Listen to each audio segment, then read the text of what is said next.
in the least fatigued. Alert and with an air of satisfaction, he walked across the marble hall with its huge family portraits and inlaid French furniture, bought by his grandfather for a song at the time of the French Revolution, towards the garden salon.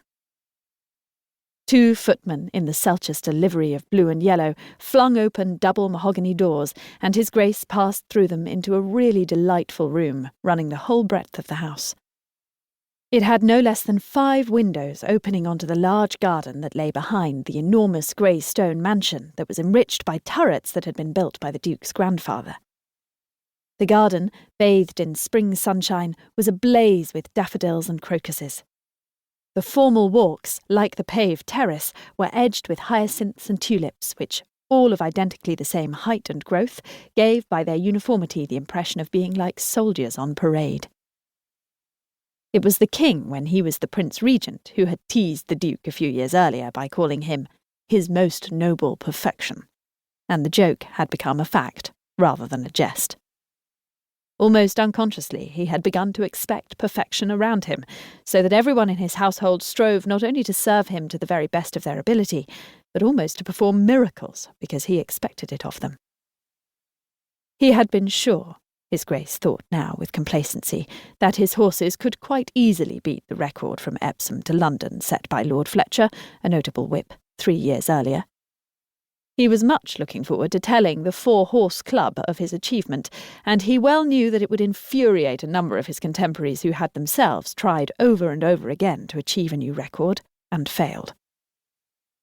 The Duke sat down at his desk to look at a large pile of invitation cards that had been set there by his secretary, and several unopened letters with the handwriting or a faint fragrance proclaiming them as being of an intimate nature.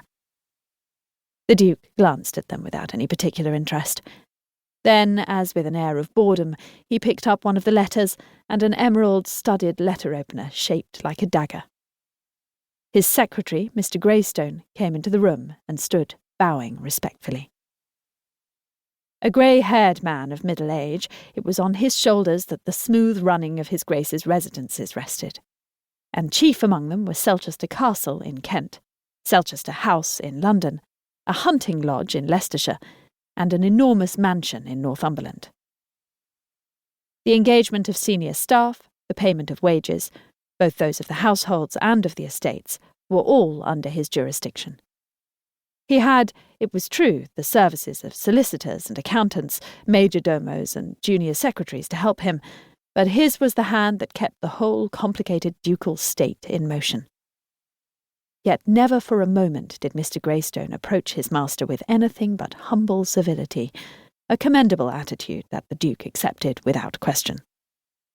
"Good evening, Greystone," the Duke said. "Have you anything of import for me? And pray do not bore me with all the problems from the country, for I am in no mood for them at the moment."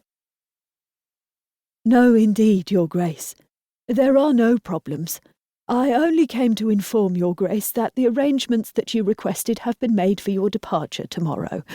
The horses have been sent ahead, and all 3 of your hosts have signified their delight at being honoured by Your Grace's presence. I have, however, purposely left unspecified the actual time of your arrival at each house." "Quite right," the Duke approved. "I dislike being constrained." "Is there anything else Your Grace will require?" "No, thank you, Greystone. I am grateful for your attention." The kind words of condescension seemed to lighten up the worried expression in Mr. Greystone's eyes. "Your Grace is most gracious," he said, and, bowing, went from the room. The Duke sat for a moment, the letter-opener in one hand, a letter that exuded the cloying fragrance of gardenias in the other. Then, on an impulse, he threw both down on the desk and, rising to his feet, walked languidly upstairs to change for dinner. There were 2 valets awaiting his appearance, an elderly man who had served his father and who had known him as a child, and a younger man who had only been in the ducal service for 10 years. They removed his Grace's boots, helped him out of his clothes, and when he had taken his hot bath in front of the fire in his bedchamber, enveloped him in a big lavender-scented Turkish towel. The Duke accepted such ritual as too familiar for him to notice it. He was assisted into his close-fitting evening pantaloons. The elder valet shaved